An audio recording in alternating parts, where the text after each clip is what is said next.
Hello అండి, welcome back to our channel. నేను మీ శ్యామల. ఈరోజు మన ఎక్టీ కిచెన్లో ఇవాల్టి రెసిపీ వచ్చేసి పన్నీర్ బిర్యానీ అయితే చేయబోతున్నానండి. ఇంకెందుకు ఆలస్యం, చూసేసేయండి. సింపుల్ అండ్ టేస్టీగా పన్నీర్ బిర్యానీ తయారీ విధానం చూసేద్దాం రండి. ఇక్కడ మీకు చూస్తున్నారా, సింపుల్ అండ్ టేస్టీగా అండ్ డెలీషియస్గా పన్నీర్ బిర్యానీ అయితే ప్రిపేర్ చేసేసుకోవచ్చండి. అస్సలు వంట రాని వాళ్ళు కూడా ట్రై చేయండి, చాలా చాలా టేస్టీగా వస్తుంది.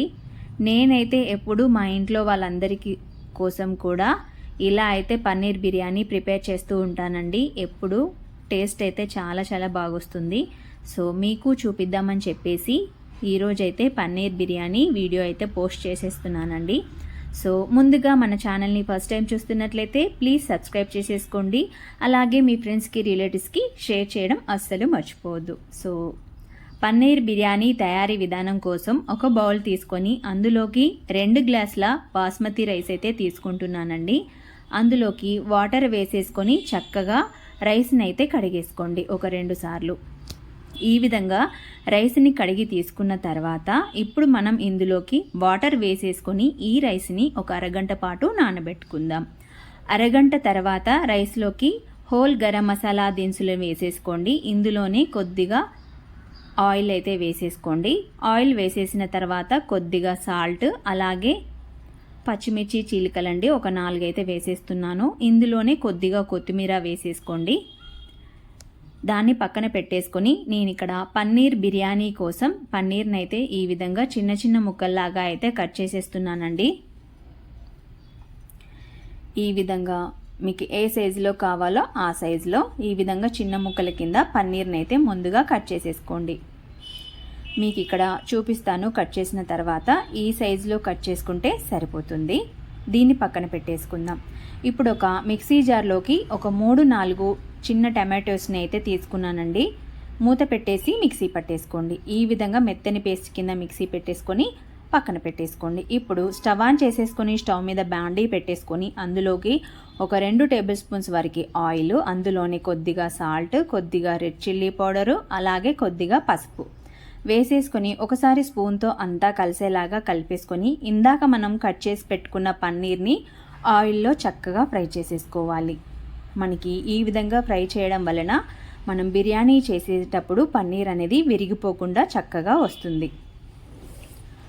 సో మీరు డైరెక్ట్గా కూడా చేసేసుకోవచ్చు బిర్యానీ, బట్ ఇలా చేస్తే మనకి ఫ్లేవర్ కూడా బాగుంటుంది, పన్నీర్ కూడా విరగకుండా చక్కగా వస్తుందండి. ఇలా ఒక 2 మినిట్స్ పాటు చక్కగా ఆయిల్లో ఫ్రై చేసేసుకున్న తర్వాత చూస్తున్నారా, ఈ విధంగా 2 వైపులా కూడా చక్కగా ఫ్రై అయ్యేంత వరకు ఫ్రై చేసేసుకున్న తర్వాత ఇప్పుడు మనం ఈ పన్నీర్ ముక్కలని ఇందాక మన ప్లేట్లోకి తీసేసుకొని పక్కన పెట్టేసుకుందాం.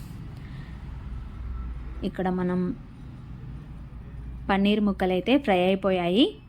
సో నేను ఆయిల్లో నుంచి తీసేసుకొని ప్లేట్లోకి అయితే షిఫ్ట్ చేసేస్తున్నాను. ఇలా ప్లేట్లోకి తీసేసుకొని పక్కన పెట్టేసుకోండి. చూస్తున్నారు కదా, దీన్ని పక్కన పెట్టేసుకుందాము. ఇప్పుడు మనం అదే బాండీలోకి కొద్దిగా ఆయిల్ని అయితే వేసేసుకుందాం. ఒక 2 టేబుల్ స్పూన్స్ వరకు ఆయిల్ అయితే వేసేసుకోండి. మీకు ఇష్టం ఉంటే నెయ్యిని కూడా వేసేసుకోవచ్చు. నెయ్యి వేస్తే బిర్యానీ ఫ్లేవర్ అనేది బాగుంటుంది. అలాగే ఇందులోనే హోల్ గరం మసాలా దినుసులను అయితే వేసేసుకొని చక్కగా వేగనివ్వండి. హోల్ గరం మసాలా దినుసులు అనేవి చక్కగా ఆయిల్లో ఫ్రై అయిపోయిన తర్వాత 2 మీడియం సైజున్న ఉల్లిపాయలని ఈ విధంగా సన్నగా తరుక్కొని వేసేసుకోండి. ఇలా సన్నగా తరుక్కొని వేసిన ఉల్లిగడ్డ తరుగుని చక్కగా ఆయిల్లో ఫ్రై చేసుకోవాలండి. మనకి ఆనియన్స్ అనేవి గోల్డెన్ బ్రౌన్ కలర్ వచ్చేంత వరకు కూడా ఫ్రై చేసేసుకోవాలి. ఎంత బాగా వేగితే మనకి బిర్యానీ అనేది అంత టేస్టీగా ఉంటుందన్నమాట. ఆనియన్స్ చక్కగా ఆయిల్లో ఫ్రై చేసేసుకోవాలి. చూస్తున్నారు కదా, ఈ విధంగా అయితే ఆయిల్లో కలుపుతూ ఫ్రై చేసేసుకోండి. కొద్దిగా సాల్ట్ వేసేసుకుంటే మనకి ఆనియన్స్ అనేవి త్వరగా వేగిపోతాయి. సో మరొక 1 మినిట్ పాటు చక్కగా ఈ విధంగా కలిపేసుకోండి. ఈలోపు ఆనియన్ ఫ్రై అయ్యేలోపు ఇందాక మనం రైస్ని కడిగి తీసుకున్నాం కదా, సో దాన్ని స్టవ్ ఆన్ చేసేసుకొని రైస్ని అయితే పెట్టేసుకొని మనం రైస్ని ఉడికించుకుందాము. రైస్ అనేది పక్కన ఉడుకుతూ ఉంటుంది. సో ఒక 3 మినిట్స్ తర్వాత చూపిస్తున్నాను చూడండి, పొంగు అనేది వస్తుంది. మధ్య మధ్యలో కలుపుతూ రైస్ని అయితే చూసుకోవాలి. ఆల్మోస్ట్ మనం రైస్ని ఒక 70% కుక్ చేసుకుంటే సరిపోతుంది. సో రైస్ అనేది 70% కుక్ అయిపోయింది. సో వాటర్ పంపేసుకోవాలి రైస్లో నుంచి. ఈ రైస్ని పక్కన పెట్టేసుకోండి. ఇందాక మన ఆనియన్స్ బాండీ ఉంది కదా, ఇక్కడ చూస్తున్నారా ఆనియన్స్ అనేవి చక్కగా వేగిపోయాయి. ఆల్మోస్ట్ ఇంకొక 1 మినిట్ అయితే వేపుకుందాము. ఇలా ఫ్రై అయిపోయిన తర్వాత ఇప్పుడు మనం ఇందులోకి ఒక 1 టేబుల్ స్పూన్ వరకు ఫ్రెష్ జింజర్ గార్లిక్ పేస్ట్, అలాగే 1 టేబుల్ స్పూన్ వరకు పసుపు అయితే వేసేసుకోండి. చక్కగా ఆయిల్లో హై ఫ్లేమ్ మీద పచ్చివాసన పోయేంత వరకు కూడా ఈ విధంగా చక్కగా కలిపేసుకోండి. ఇలా పచ్చివాసన పోయేంత వరకు చక్కగా కలుపుకున్న తర్వాత ఇందులోనే ఇందాక మనం మిక్సీ పట్టేసుకున్న టమాటో పేస్ట్ని అయితే వేసేసుకోండి. టమాటో పేస్ట్ మొత్తాన్ని కూడా వేసేసిన తర్వాత చక్కగా ఈ విధంగా అంతా కూడా ఆయిల్లో కలిసేలాగా ఇలా అయితే కలుపుకోవాలి.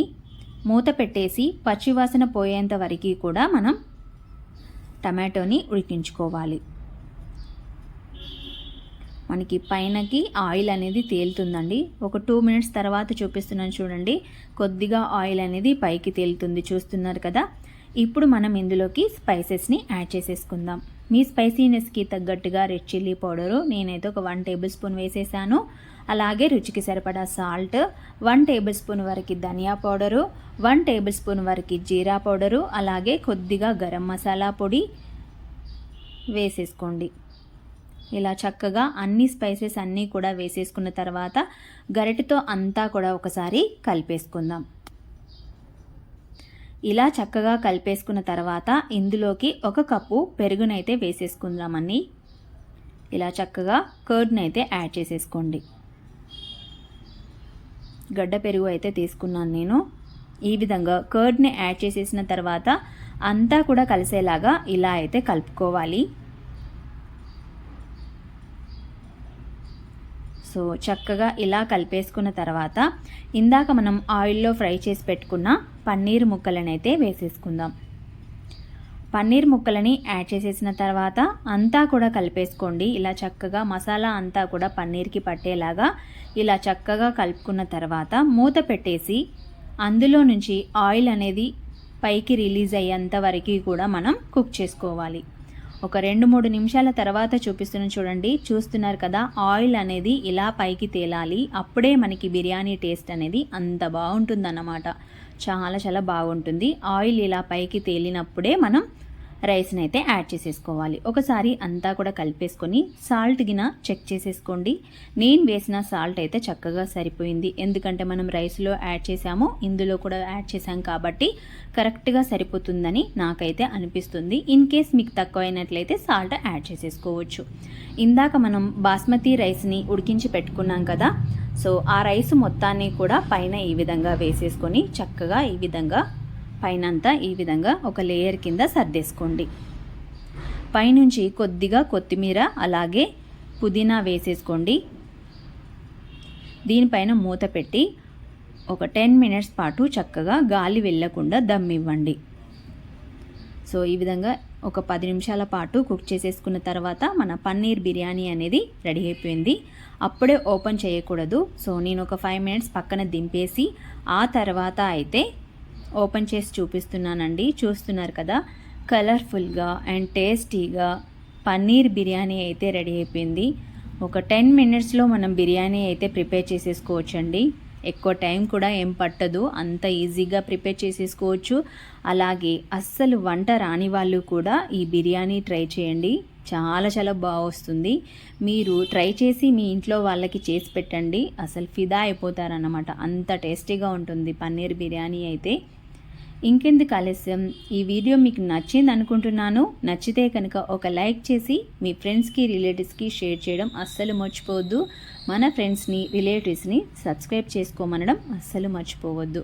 చూస్తున్నారు కదా, మంచి లేయర్ కింద మనకి రైస్ కూడా అంటుకోకుండా పుల్లలు పుల్లలుగా చాలా చాలా బాగా వచ్చింది కదా. సో ఈ వీడియో మీకు నచ్చింది అనుకుంటున్నాను. నచ్చితే కనుక లైక్ చేసేసేయండి. Thank you for watching.